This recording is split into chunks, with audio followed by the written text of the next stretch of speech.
நீங்கள் பார்த்து கொண்டிருப்பது உங்கள் RSKV YouTube channel.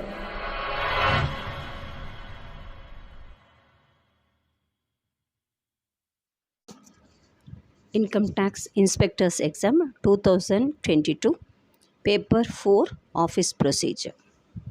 Question 1. What is the time limit for service of notice under section 143/2 of the Income Tax Act for annual year 2024-25? Within 3 months from the end of the financial year in which the return is furnished. Question 2. In accordance with guidelines for compulsory selection of return of income during financial year 2023-24, which statement is incorrect? 1. Where no return has been furnished in response to notice under section 148, the jurisdictional assessing officer shall issue notice under section 142/1 and conduct the assessment proceedings. 2. Where returns has been furnished in response to notice under section 148, the jurisdictional assessing officer shall issue notice under section 143/2 and conduct the assessment proceedings. Both these statements are incorrect. Question 3. For the purpose of section 148 and section 148A of Income Tax Act, the information with the assessing officer which suggests that the income chargeable to tax has escaped assessment means any information flagged in accordance with the risk management strategy formulated by the board from time to time, to any final objection raised by the Controller and Auditor General of India. Both the two statements are correct. Question 4. Under section 148A of Income Tax Act, what is the time limit for passing an order under section 148AD when response of the assessee has been received under section 148C to decide whether the case is fit to issue notice under section 148? Within 1 month from the end of the month in which response has been received.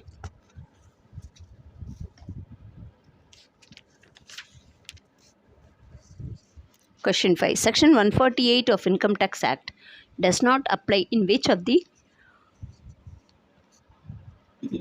following cases? 1. Cases related to search and seizure in which a search is initiated under section 132 on or after the first day of April 2022. This statement is correct. Question 6. Which of the following is a specified authority as defined under section 151 of the Income Tax Act? 1. Principal Commissioner of Income Tax. 2. The Chief Commissioner of Income Tax. Both are correct. Question 7. The time limits for redressal of CPG RAM is fixed in Central Action Plan for financial year 2021-22 within 30 days of receipt of CBDT. Question 8. Consider the following statements as per Central Action Plan for financial year 2021-2022. 1. Replies in brought forward pendency of revenue audit objections and draft paras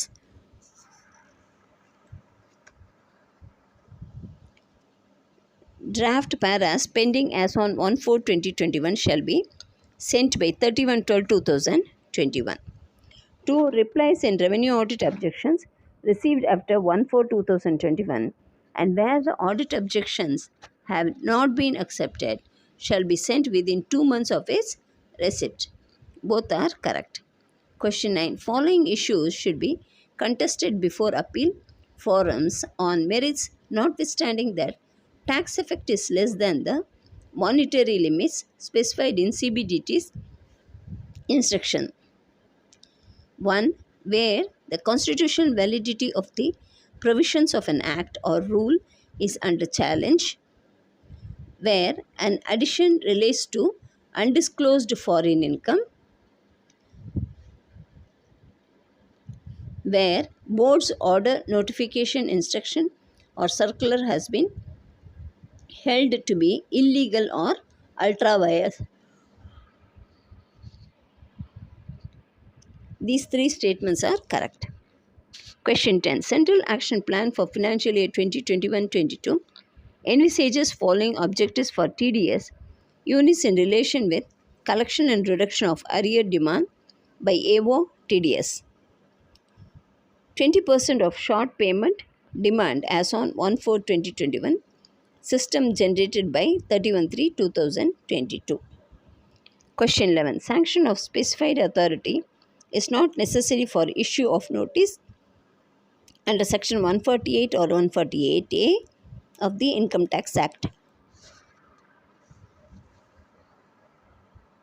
1. Within 3 years, 2. More than 3 years, 3. Where there is no PCCAT. 4th D. Answer none of the above. Question 12. A female government servant can claim reimbursement of medical expenses of her parents in law on the basis of self-declaration. How many times she can modify the declaration? Only once during the period of employment. Whether the government servant under suspension will be allowed to write departmental examination. If so, when? If he fulfills all the conditions prescribed for writing such examination. Question 14. As per CCS conduct rules, a government servant in the bona fide discharge of his official duties can publish a book or participate in a public media as per Rule 8 bar 2. Question 15. If a government servant wants to marry a foreign national, he or she should intimate the government forthwith after marriage. Question 16. As per Rule 13/3 of the CCS Conduct Rules 1964, a government servant holding any Group A or Group B post shall not accept any gift without the sanction of the government if the value exceeds rupees 5,000. Question 17. As per CCS or CCA rules 1965, which among of the following is a major penalty? Compulsory retirement. Question 18. What is the ceiling limit for reimbursement of cost of pulse oximeter for the CSMA beneficiaries who have been tested positive for COVID-19? Rupees 1,200. Question 19. With a view to enable the administrative authorities to keep a watch over transactions in shares, securities, debentures or mutual fund scheme, etc., by government servant, it has been decided that an intimation under Rule 18/3 of CCS Conduct Rules 1964 may be sent to the prescribed authority in respect of all government servants if the total transactions in shares, securities, debentures, mutual funds, scheme, etc. exceeds 6 months basic pay of government servant during the calendar year. Question 20. House rent allowance is granted to government employees with reference to place of duty. Question 21. With effect from 1/7/2017, house rent allowance is paid at a specified percentage of dash basic pay. Question 22. During suspension, house rent allowance is allowed at the rate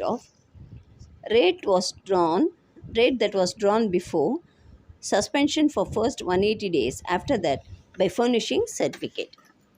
Question 23. On temporary transfer, house rent allowance is allowed at the old station rate for first 90 days and the new station rate for beyond 90 days.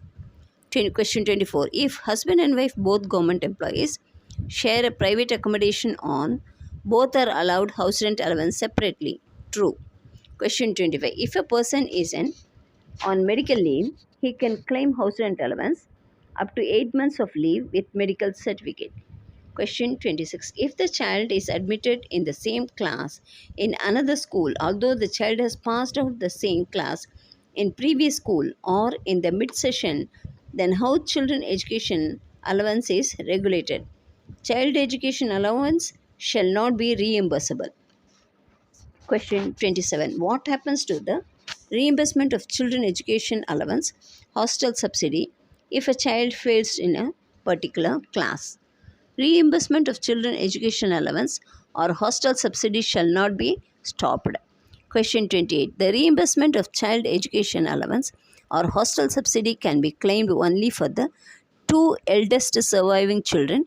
Which of the following are exception to it? A. Failure of sterilization operation, the chief education allowance or hostel subsidy would be admissible in respect of children born out of the first instance of such failure beyond the usual two children norm. Second, second childbirth results in twins, multiple births. Both A and B are correct. Question 29. Which of the following is incorrect regarding children education allowance hostel subsidy? Hostel subsidy is applicable only in respect of the child studying in a residential educational institution located at least 100 kilometers for the residence of the government servant.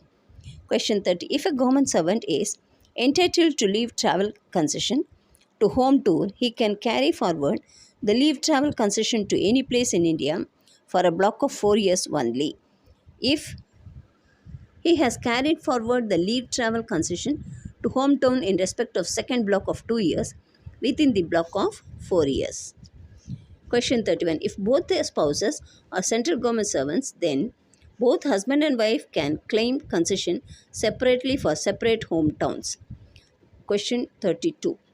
Leave fare travel concession is not admissible during which period of leave?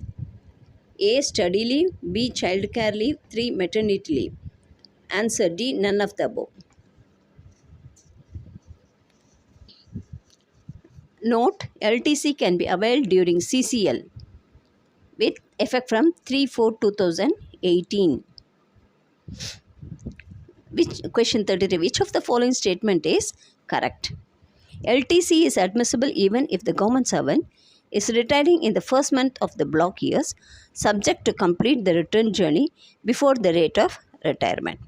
Question 34. A government servant on joining time shall be regarded as on duty during that period and shall be entitled to be paid joining time pay equal to the pay which was drawn before relinquishment of charges but not entitled for conveyance allowance. Question 35. Which one of the following allowances is not allowed to the attendant or escort of the government servant with disabilities? Daily allowance. Question 36. A government servant not entitled for travelling allowance. 1.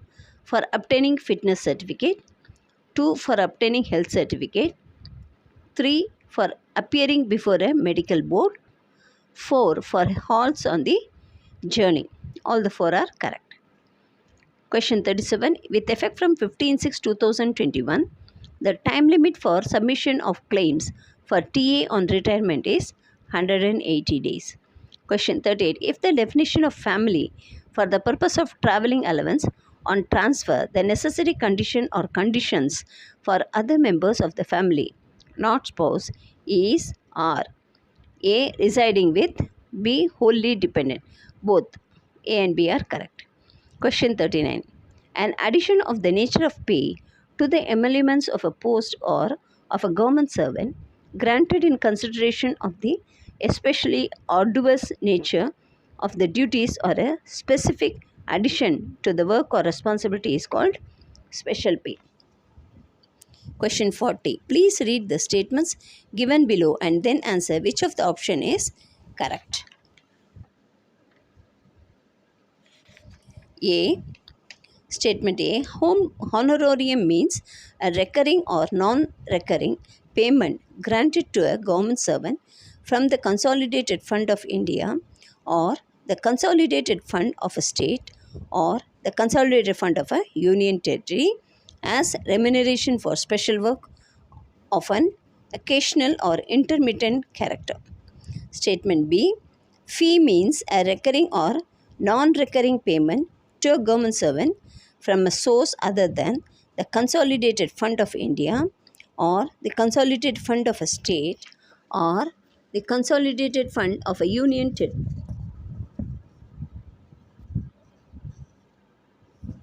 consolidated state of union territory, whether made directly to the government servant or indirectly through the intermediary of government. Both statements are correct. Question 41. Which of the following is incorrectly matched with respect to the classification of transactions in government accounts? The major heads, the subhead denotes sub-scheme. Question 42. The GEM portal shall be utilized by the government buyers for direct online purchases through any of the available suppliers on the GEM, meeting the requisite quality, specification and delivery period up to rupees 25,000. Question 43. Rule 48 of the Central Government Receipts and Payments Rules 1983 states that a request for the issue of a check in lieu of a check alleged to be lost may be entertained if the request is received by the pay and accounts officer on accounts officer or check drawing DDO who had issued the original check within a period of dash from the date of issue of the original check, irrespective of the date on which the relevant claim had accrued. 1 year. Note, Rule 48 of RPR 1983 has been replaced by Rule 10 of RPR 2022 R bar W para 3.9 bar 6 of subsidiary instructions. Question 44. Which of the following is incorrectly matched? A. Consolidated Fund of India, Article 266 bar 1 of the Constitution of India. B. Contingency Fund of India, Article 267 bar 1 of the Constitution of India. C. Public Accounts of India, Article 266 bar 2 of the Constitution of India. Answer D. None of the above. Question 45. For the purpose of revenue audit, the major audit objection is the one where the revenue effect is rupees 2 lakh or more for the purpose of corporation tax and income tax. Question 46. What is the monetary ceiling of write-off of irrecoverable dues by the DCIT or ACIT? Demand over rupees 5,000 and up to rupees 25,000. Question 47. What is the constitution of subzonal or regional committee for write-off of demand? 3 officers of level of CIT. Question 48. Circular number 17 by 2019 dated 8/8/2019 defines the monetary limits of tax effect up to which appeals shall not be filed. Which of the following statements are true? Appeal before appellate tribunal, tax effect in the case exceeds rupees 50 lakh. Question 14. A tax recovery certificate TRC is drawn by the tax recovery officer under section 222 bar 1 RW Rule 117B. Question 50. Notice of demand under section 156 for payment of advance tax under 210 bar 3 or 210 bar 4. Form number 28. Question 51. To reduce or waive the amount of interest paid or payable by an assessee as per section 220 bar 2A, which of the following conditions need not be satisfied? The appellate orders are passed in favor of assessee. Question 52. What is the maximum time period that can be allowed by the assessing officer to submit the audit report of his once a direction is issued for 142 bar 2A? 180 days from the date of on which the direction under section 142 bar 2A is received by the assessee. Question 53. Which is the certificate to be drawn by the tax recovery officer for issuing a warrant of arrest? Form number ITCP 26. Question 54. The time period in which the order of provisional attachment under 281B bar 1 would be in force. 6 months from the date of the order made under 281B bar 1. Question 55. What is the percentage of advance tax to be paid by the companies other than the eligible assesses as referred under section 44 AD on or before 15th June not less than 15% on or before 15th June. Question 56. All monetary transactions should be entered in the dash as soon as they occur and attested by the dash in token of check. It should be entered in cash book and should be attested by the head of the office. Question 57. Each DDO is required to maintain a separate register for expenditure in Form GFR 5. Question 58. In case of an incorrect entry made in the cash book, the following should be done.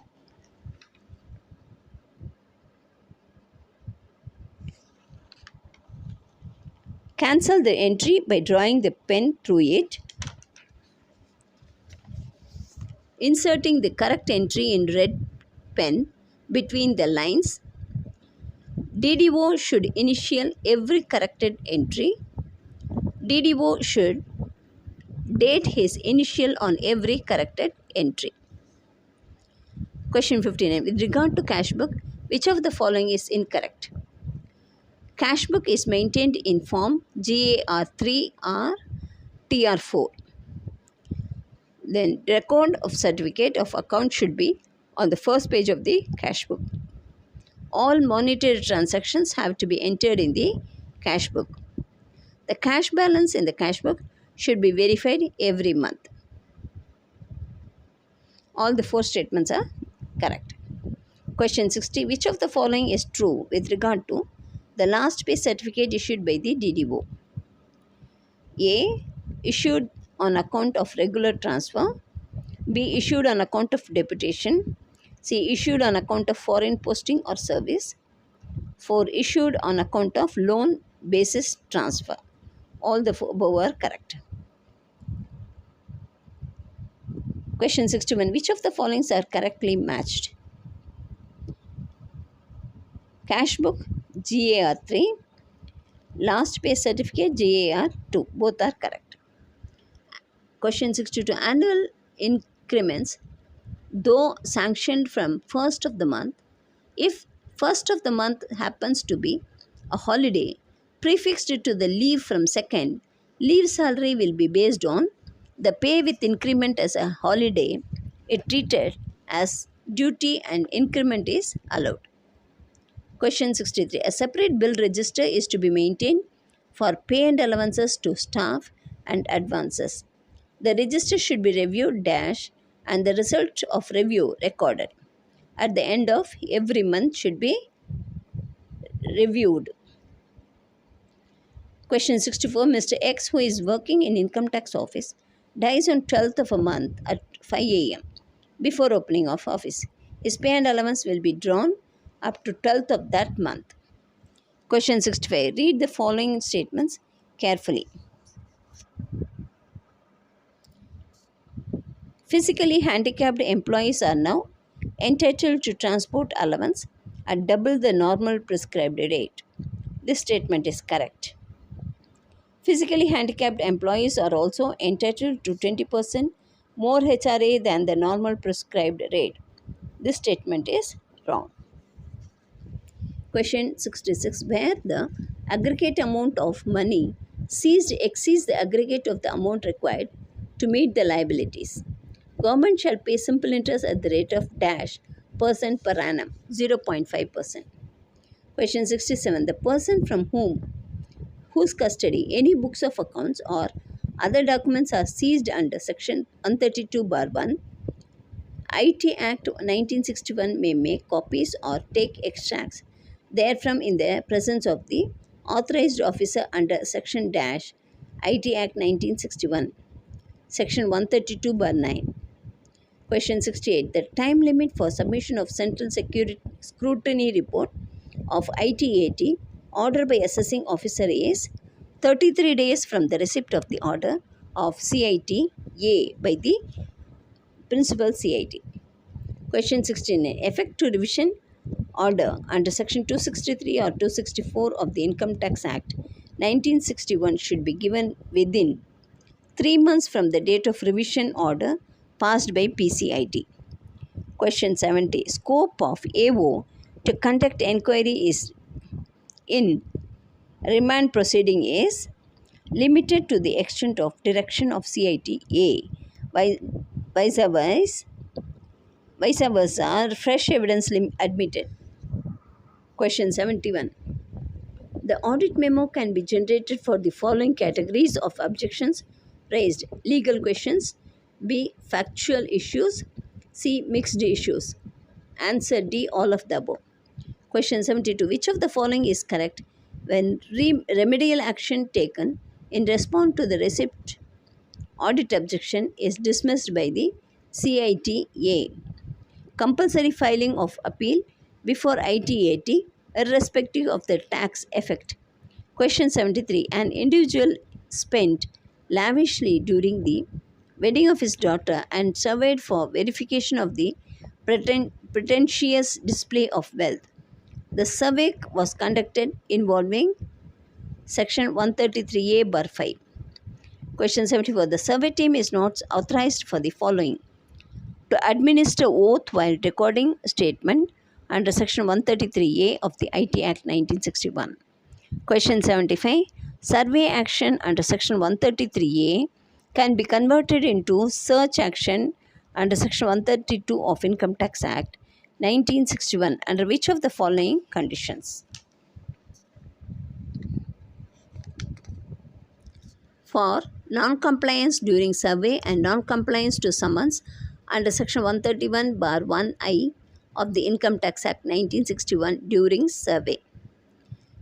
Then when any vital information related to undisclosed income is found during the course of survey. Both the statements are correct. Question 76. A statement can be recorded by authorized income tax inspector during the course of survey in the following circumstances. Not under any circumstance. Question 77. In which of the following cases defaults TDS survey under Section 133A bar 2A cannot be conducted? Failure to furnish or late furnishing of statements under Section 200 bar 3 of the Income Tax Act 1961. B. Failure to deliver form number 24Q, 26Q, 27Q, 27A, 27EQ and 26B within prescribed time. C. Failure to furnish statement of perquisites under Section 191 bar 2C of the Income Tax Act 1961. Answer D. None of the above. Question 78. Which of the following does not qualify to be a witness to the search conducted under Section 132 bar 1 of Income Tax Act 1961? 1. The legal advisor or consultant of the persons whose premises are being the searched. 2. As illiterate person. Third, person with criminal record. All the three statements are correct. Then question 79. The office the officers and the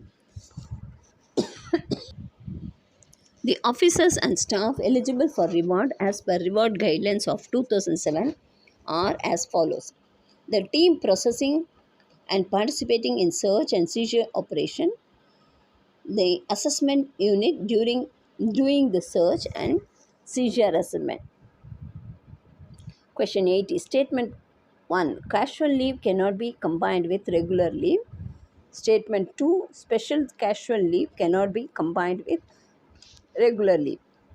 Statement 1 is correct. Casual leave cannot be combined with regular leave.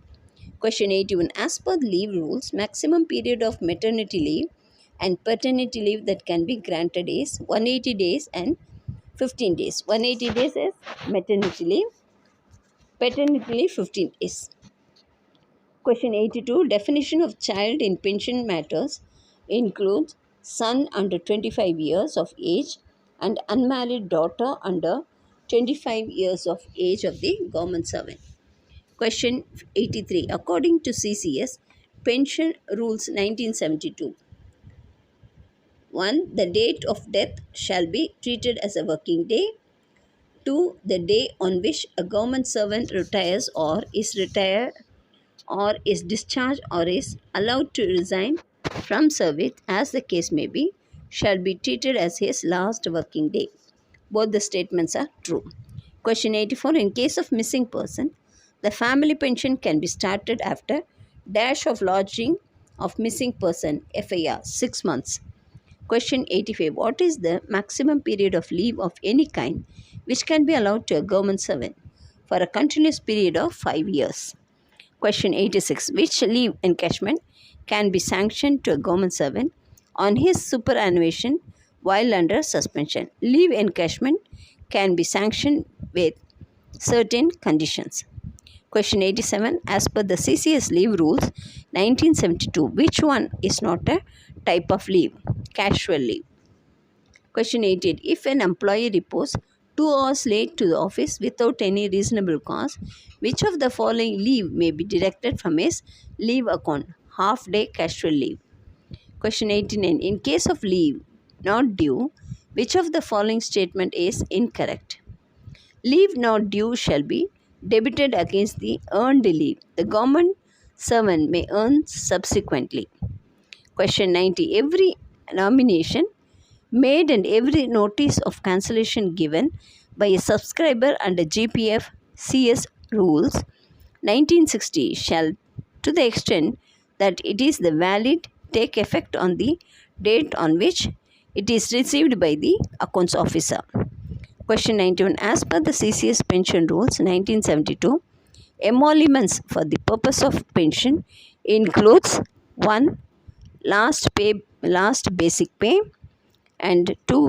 Non-practicing allowance. Question 92.